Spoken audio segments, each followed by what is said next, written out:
Example, right? This one, little pissy pants, right?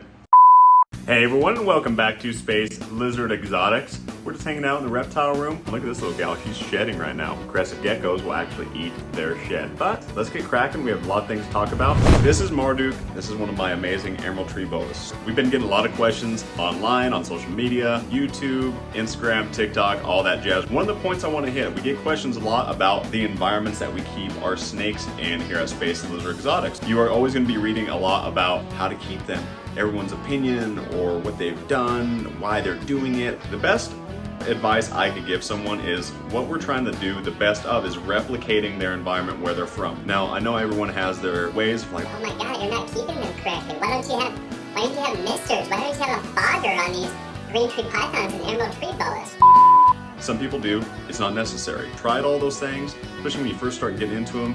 We are just trying to replicate the environment where they're from. First example, what I always recommend doing, research locality. Where are these amazing snakes from? Or whatever reptile you're keeping. In this example, right? Little pissy pants, right? So this is a Guyana shield variant, Northern South America locality. Okay. What's their seasons like, right? What do I need to replicate in their environment? Unless you're literally gonna fly the down there, find what tree they're directly on, cut down that fucking tree, plant it in your townhouse. I even grabbed their local soil and went down to South America. What you're gonna do is gonna research and be like, okay, so they need a higher humid environment, some perches, they need things to climb on, and they need more of a kind of an arboreal type style enclosure. All those things are fantastic and you can get those, right? Making sure that they have everything that they need as far as heat, light, and things like that. And also, whatever reptile you're keeping, make sure you're getting the right heat.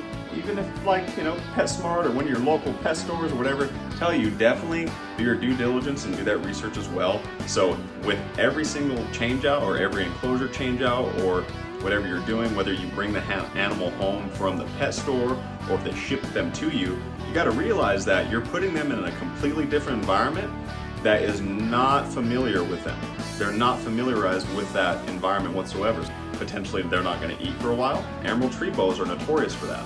So my emerald tree boas, every single one of them, once I actually got them in my possession, they did not want anything to do with food for about 3 months.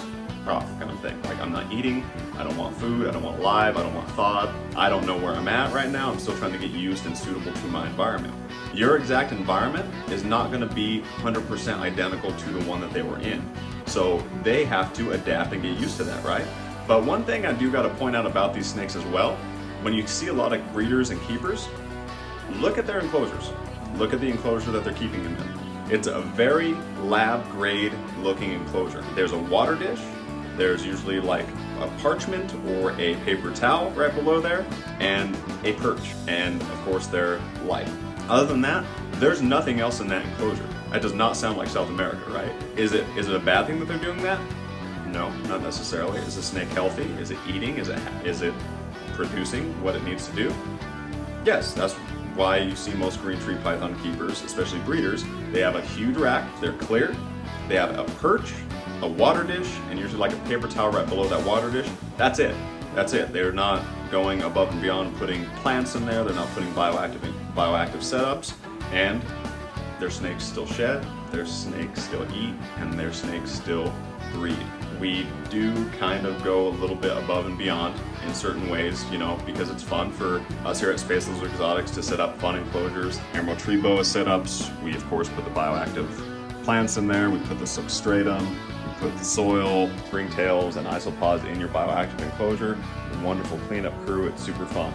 This is not the only way, right? This is just what we do here at Space Lizard Exotics. Am I the only one that does it this way? Absolutely not. There's a lot of keepers that do it this way too. There are some people that don't do this at all, right? And that's not necessarily a bad thing. We don't have to take it like that either. It's just like everyone has their way. Now to say that one way is 100% correct and that's the only fucking way you should do it, no bueno. Come on guys, there's a lot of different ways to create an environment for these snakes, and there are many types of situations why you have to do that. So I hope everyone did enjoy today's video. I know it was kind of a rant. We got the emerald tree boa out. It was super fun. Thank you so much for sticking around in this video.